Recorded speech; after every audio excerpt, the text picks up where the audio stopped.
प्यारे देशवासियों, नमस्कार।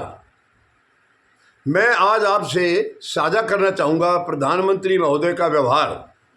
यानी देश के ऊपर जब कोई भी संकट आया है, मुसीबत आई है, जैसे कि उग्रवादी आतंकवादी हमले वगैरह, उनमें उनका व्यवहार हमेशा एक ही जैसा होता है, हमेशा एक जैसा है। आप देख लीजिए, अभी पहलगाम का जो आतंकी हमला हुआ है, शायद पुलवामा के बाद सबसे बड़ा हमला है। ये हिला दिया पूरे देश को, और देश को नहीं, दुनिया को भी हिला दिया है। बहुत ही खतरनाक हमला ये हुआ था हमारे पर्यटकों के ऊपर। करीब 2000 या 2200 के करीब पर्यटक थे वहाँ पर, उनके ऊपर हमला किया गया है। और 26 जो पर्यटक हमारे एक बता रहे हैं जो घायल थे, उनमें से भी शायद दम तोड़ दिया एक ने, ऐसी मतलब पुष्टि अभी नहीं हुई है। तो बताइए, इतने बच्चे हमारे आज अपने परिजनों को छोड़ गए हैं, विदा हो गए उनसे। दुखद घड़ी है, और ये नाकामी केवल प्योरली सरकार की नाकामी है। सुरक्षा में बहुत बड़ा फेलियर है, बहुत बड़ी चूक है सुरक्षा में।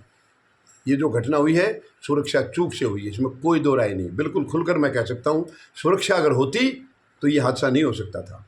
ये केवल सुरक्षा की चूक है। और आप देखिए व्यवहार, उसमें व्यवहार क्या था प्रधानमंत्री महोदय का। पुलवामा हमला जब हुआ था तो प्रधानमंत्री महोदय दिल्ली में नहीं थे, गृह मंत्री नहीं थे, रक्षा मंत्री नहीं थे, सब अपने अपने प्रोग्रामों में कहीं सेट किए हुए थे। और प्रधानमंत्री महोदय का देर रात ये कोई भी एक छोटा सा जो मैसेज आया है, और उन्होंने ये कहा है कि मैं जहाँ था वहाँ नेटवर्क की प्रॉब्लम थी, ये मुझे खबर नहीं मिल पाई। क्या ये संभव है? क्या आप मानेंगे इस बात को? देश के प्रधानमंत्री को इतने बड़े हादसे की खबर ना मिले? तो ये केवल गंभीरता को दिखाता है, ये गंभीरता को दिखाता है क्या उनका फोकस किस तरफ था। और पठानकोट हमला बहुत ही खतरनाक हमला था। वो भी आपको पता है, एयरबेस पर हमला हुआ था, और पठानकोट एयरबेस हमारे लिए बहुत ही मायने रखता है।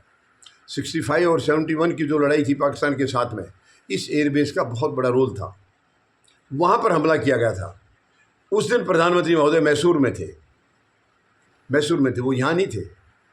कोई यहाँ दुख प्रकट करने के लिए उस वक्त इधर होना चाहिए था उनको।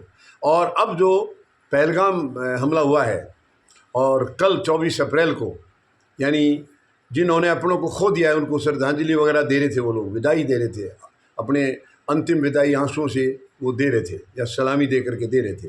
लेकिन प्रधानमंत्री महोदय बिहार में थे। क्या बिहार के दौरे को टाला नहीं जा सकता था? ये बहुत ही तकलीफ़ की बात है, बहुत ही दुख की बात है। और विरोध भी हुआ प्रधानमंत्री महोदय का इस बात के लिए कि इनकी प्रायोरिटीज़ क्या होती हैं, इनका हमेशा व्यवहार ऐसा ही क्यों रहता है जब भी कोई बहुत बड़ा हमला होता है। देखिए, ये विदेश गए थे अभी प्रधानमंत्री महोदय, हालांकि वो प्रोग्राम को छोड़ के आए हैं वापस, लेकिन तुरंत आना चाहिए था इनको। जैसे ही यहाँ पर हादसा हुआ है तुरंत आ जाना चाहिए था, लेकिन फिर भी वो एक दिन का पूरा करके तब आए हैं।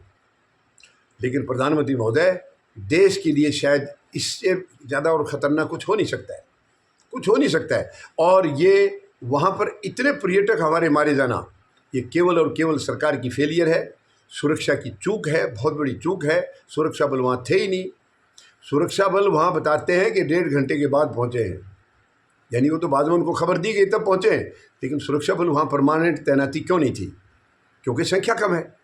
मैंने आपको कल बताया था कि इन्होंने कोविड के टाइम से 3 साल तक सेना में भर्ती बंद कर दी।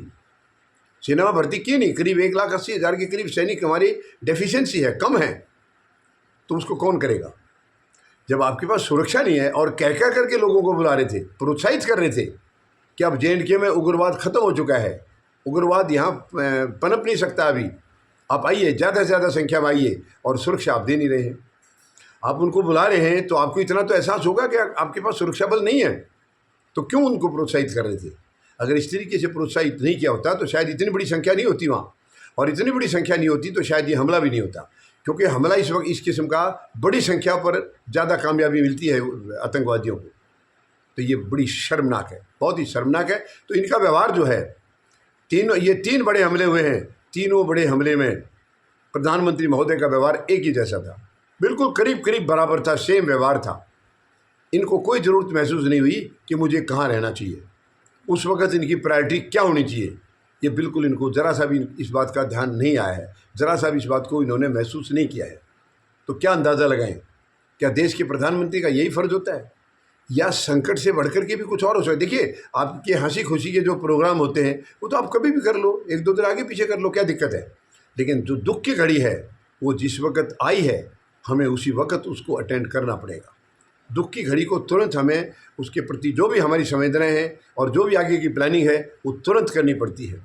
लेकिन प्रधानमंत्री महोदय के लिए तीनों बड़े हमलों में बिल्कुल एक जैसा व्यवहार था, एकदम एक जैसा। किसी में भी ये यहाँ हाजिर नहीं रहे, यहाँ से होकर गए। देखिए, विदेश से आए, यहाँ होकर के और बिहार चले गए। जबकि जब दिल्ली में आ चुके हैं आप, विदेशी दौरा एक दिन छोड़ के आए हैं, तो दिल्ली में आने के बाद आपको क्या करना चाहिए था? आपको क्या करना चाहिए था प्रधानमंत्री महोदय? आपने सुरक्षा की जो सर्वदलीय जो बैठक बुलाई थी उसकी भी अध्यक्षता नहीं की, उसके अंदर आपको होना चाहिए था। वो भी रक्षा मंत्री ने की उसकी अध्यक्षता। ये बहुत ही शर्मनाक है, बहुत ही मतलब तकलीफदेह है। प्रधानमंत्री महोदय को हम कब तक गाइड करेंगे, कैसे करेंगे? ये हमारा तो देखा जाए तो फ़र्ज भी नहीं बनता है। लेकिन क्या करें, वो अपने फ़र्ज को निभाने में कामयाब नहीं हो रहे हैं, तो हमें बताना पड़ता है। तो ये तीनों हमलों के दौरान प्रधानमंत्री महोदय का व्यवहार बिल्कुल एक जैसा ही था, एक समान था तीनों मौक़ों पर। धन्यवाद। जय जवान, जय किसान, जय हिंद।